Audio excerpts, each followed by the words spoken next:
promised money and went home. My parents and I were able to pay off the loan and keep our house. It turned out that I saved my family from poverty. Would you say it was easy money? Yes, but not quite. While I was lying in bed for 70 days, all my muscles weakened, and I had problems with blood pressure. So after this work, I had to recover for a while. Of course, laying on bed with a laptop. After we cleared all the debts, I still had a small sum left for myself. To be honest, it was the first money I earned on my own. Mind, I was forced to, but I liked doing nothing and getting paid for it. I was proud of myself and decided to please myself with presents. I bought a new laptop and started hanging out at clubs. I met this girl at a party. Her name was Zoe, and I liked her immediately. I guess she liked me too, because she left me her phone number. At first, we called up and chatted for a long time. I could do this for hours, wallowing on the bed in my room.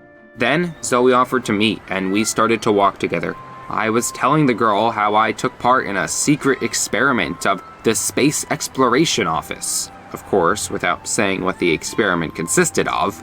Zoe listened to me with her mouth open agape, and she probably wouldn't respect me if she knew I was just lying in a bed with sensors all over my body. In short, after a while, she became my girlfriend.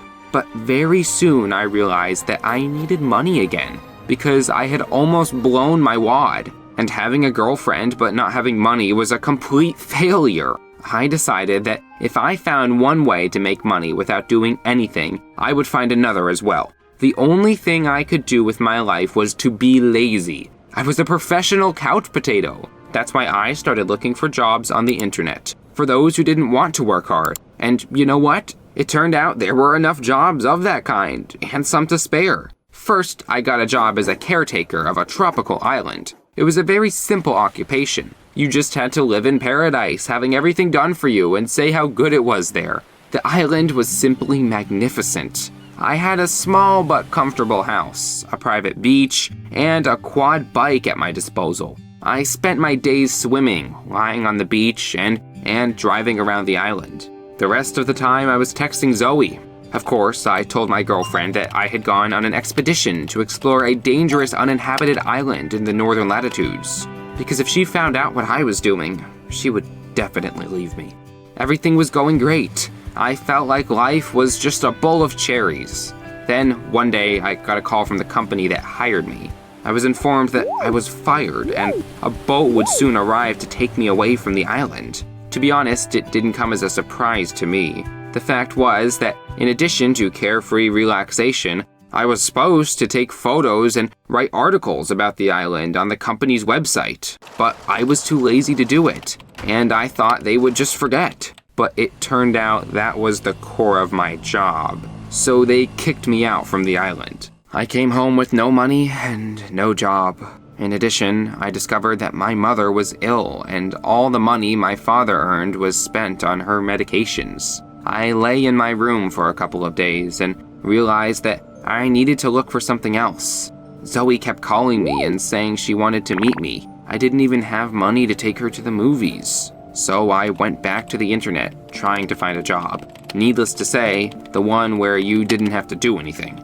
The next day, I got a job as a pool tester. The company that made me hired me to just spend my days swimming beautifully in their pools and describing my experience. It was very easy. I could rest in the water, so I stayed there, eating pizza and sleeping with my sunglasses on. But a week later, I was fired again. Here I was really surprised, because I did my job properly, but it turned out that I was polluting the water in the pools with pizza and chips and didn't look very photogenic at all. Advertising photos with me came out so bad that customers refused to buy such pools. It was jolly unpleasant. I began to think that I didn't even know exactly how to be lazy. My parents' money was rapidly running out and my father started taking out loans again. Besides, my girlfriend was starting to get suspicious. Zoe began to ask strange questions and wonder what I was doing. I needed to find a job right away, so I went online again. Over the next week, I tried a bunch of different activities that paid easy money. I was a bed tester in a store that sold them. I just had to sleep and describe my feelings about this or that mattress. But I was quickly booted out. Then, I was a professional hugger, In this job, all you had to do was hug people who needed support. But I was disgusted with hugging strangers and left on my own. There was also a job as a tester of expensive yachts, but I was refused immediately when they saw me because the company only needed tall and muscular lookers. In general, after a week of torment, I did not find anything.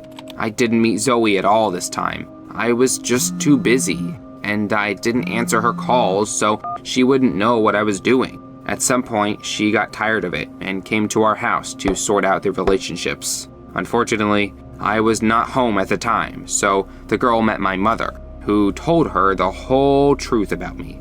Of course, she didn't want to have anything more to do with a liar and a lazy person, and broke up with me.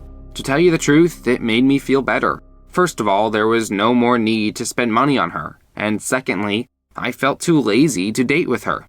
But this did not help me get rid of a serious problem. A week later, my parents again received a message from the bank demanding to return the loan. Otherwise, we would lose the house. We urgently needed money. I called the space exploration office, hoping they still needed an employee for experiments, but I was refused. My last hope was gone, and I only had one thing left. I had to do something I'd been afraid of all of my life. But there was no other way, so I went to get a regular job. I was hired as an ordinary loader at the warehouse. The work was simple. It was necessary to unload the arriving cars and put the goods on the shelves. I didn't even have time to sit down during the day, and there was no question of lying down. How hard it was! I couldn't believe I had to spend every day like this now. I couldn't run away from this job either. After all, then my family would be left without money, and we would all end up on the street. So I realized that you also need to have some skills to be a professional lazybones. Even if you get a job where you need to lie on the bed all day, you should know it will not be easy. Everything has its own difficulties and peculiarities. But I still believe that somewhere in the world there is a dream job where I will be paid millions just for that I'm not doing anything. Do you know a place like this? Write in the comments, because I can't unload these damn cars anymore.